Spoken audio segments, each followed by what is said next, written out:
नमस्कार साथियों, कैसे हैं आप सब। उम्मीद है आप सभी अच्छे होंगे। हम बात करते हैं सीआरपीएफ ट्रेडमैन 2026 के बारे में, जिसमें आपको मैं 3 सबसे बेस्ट ट्रेड के बारे में बताऊंगा, जिसका कट ऑफ सबसे कम जाती है और आगे आपको पढ़ाई करने का पूरा मौका मिलता है। अगर हम बात करें तो जिन बच्चों का किसी कारणवश जीडी में सिलेक्शन नहीं हो पाता है या हाइट उनका अगर कम है, तो इन ट्रेडों में आप आसानी से ट्रेड टेस्ट पास करके सिलेक्शन ले सकते हैं। अगर हम बात करें तो इसमें एनएसक्यूएफ लेवल सर्टिफिकेट नहीं लगते हैं।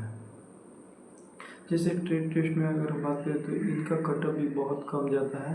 जैसे कि अगर आपका 45 से 50 नंबर के बीच अगर आपका आता है तो आप भी सिलेक्शन आसानी से ले सकते हैं। जिस ट्रेड की अगर हम बात करें तो जिसमें सबसे फर्स्ट ट्रेड है बार्बर अगर आपको हेयर कटिंग करने आती है तो आप आसानी से ट्रेड टेस्ट पास करके अपना सिलेक्शन ले सकते हैं।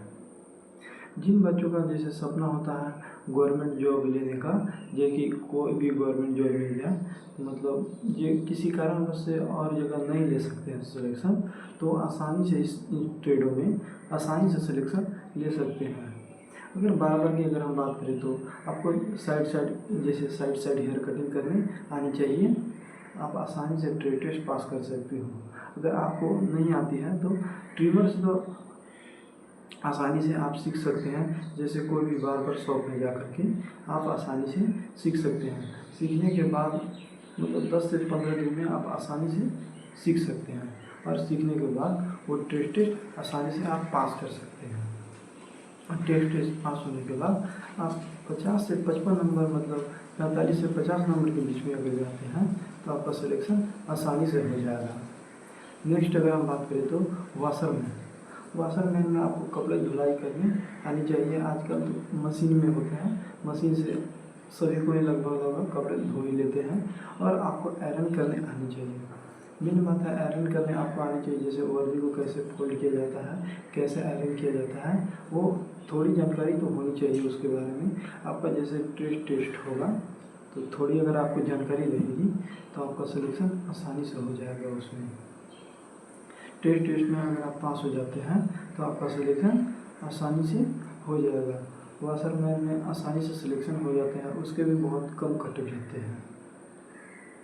नेक्स्ट अगर हम बात करें तो कोबलर जैसे जूते में कील ठोकना, जूता पॉलिश करना। फर्स्ट में तो जूते पॉलिश खुद से किए जाते हैं तो वो आनी चाहिए। जूते में कैसे कील ठोका जाता है, नाल लगाया जाता है, वो जानकारी आनी चाहिए। जैसे कील ठोकने तो आनी चाहिए जूते में कैसे ठोका जाता है।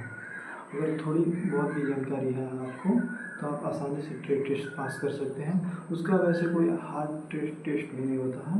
इन तीनों का आसानी से आप पास कर सकते हैं। और आगे आप पढ़ाई करने का चाहते हैं तो आसानी से आप आगे पढ़ाई कर सकते हैं। अपने पढ़ाई को जारी भी रख सकते हैं साथ साथ, और जारी रखते हुए आप आगे बढ़ सकते हैं। इसमें सबसे कम कट ऑफ जाती है। जैसे कि आपका 45 से 50 नंबर के बीच अगर आते हैं तो आप सिलेक्शन आसानी से ले सकते हैं। इसमें बहुत बंदे गलती करते हैं कि इसमें छोड़कर कुक में भरते हैं और कुक में उनका सिलेक्शन भी नहीं हो पाता है। अगर आपका भी अगर हाइट कम है तो आप आसानी से भरकर सिलेक्शन ले सकते हैं। बीएसएफ में भी आप आसानी से इन तीनों ट्रेड में पास कर सकते हैं। और इसमें सबसे बड़ी बात है कि कोई सर्टिफिकेट नहीं लगेगा आपका। एनएसक्यूएफ लेवल सर्टिफिकेट जो कुक अभी मांग रहा है वो सर्टिफिकेट इसमें नहीं लगते हैं। आप आसानी से सिलेक्शन ले सकते हैं। अगर आपका भी सपना है गवर्नमेंट जॉब में जाने का तो इसमें सिलेक्शन आसानी से और कम हाइट वाले बच्चे ले सकते हैं सिलेक्शन। और आगे पढ़ाई करने का पूरा मौका मिलता है। जैसे बार्बर का काम हो गया, बार्बर का काम डेली तो हेयर कटिंग होती नहीं है, हफ्ते में एक दिन हेयर कटिंग होते हैं बस। और नाइट में कभी कभार ड्यूटी लगेंगे तो बाकी दिन रेस्ट मिलते हैं, तो आसानी से सिलेक्शन ले सकते हैं। और किसी तरह की जानकारी चाहिए हो तो कमेंट करें और हमारे चैनल को सब्सक्राइब करें। जय हिंद।